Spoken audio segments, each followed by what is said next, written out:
Next one is the character. Character అంటే ఏంటి? Character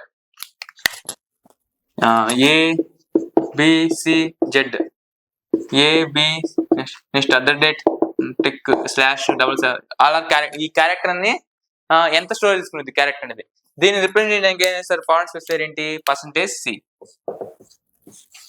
ఈ %c వాడి క్యారెక్టర్ రిప్రజెంట్ చేసుకుంటారు. చూద్దాం ఒకసారి, ప్రోగ్రామ్ రాద్దాం ఒకసారి. కీవర్డ్ ఏంటి? Char. Data type keyword char char char char. Next ఏంటి? ఇప్పుడు ఇక్కడ %f, %c, %d కేవలం మన యొక్క నెంబర్ కోసం మాత్రమే, నెంబర్ కోసం మాత్రమే. ఇప్పుడు ఇక్కడ క్యారెక్టర్ కాబట్టి మనం వేస్తాం. ఇక్కడ చాలా ఇంపార్టెంట్ ఇక్కడ ఇచ్చేది word single quotation mark, single quotation mark, single quotation mark, single quotation mark A Z. Single quotation mark లో single character, single character,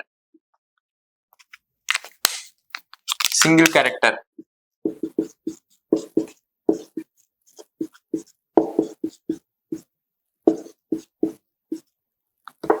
single character ని ప్రింట్ చేయడానికి మాత్రమే సింగిల్ కొటేషన్.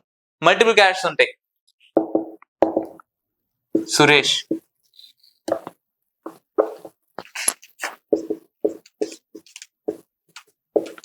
సురేష్. ఇప్పుడు మాత్రం డబుల్ కొటేషన్ వాడాలి. మీరు ప్రింట్ లో ఆర్డర్ రాశారు స్ట్రింగ్ సింగిల్ కొటేషన్ మార్క్. ఇప్పుడు చూద్దాం %i1 అడ్రస్ ఆఫ్ i1. ఇప్పుడు మీరు చూస్తే ఇక్కడ ఏ ప్రింట్ అయితే ఇక్కడ జెడ్ ప్రింట్ అయింది. ఇక్కడ అడ్రస్ ఏం వస్తుంది తెలీదు సార్, నెంబర్ వస్తుంది అక్కడ. నాకు ఎంత నెంబర్ వస్తుంది తెలీదు. ఇక్కడ 80 వస్తే ఇక్కడ 79 వస్తుంది. 79 80 అండ్ మామూలు స్టోరేజ్ మాత్రం అలాగే స్టోర్ అయింది. 79 80 ఇది 1 byte. 1 byte. Next double.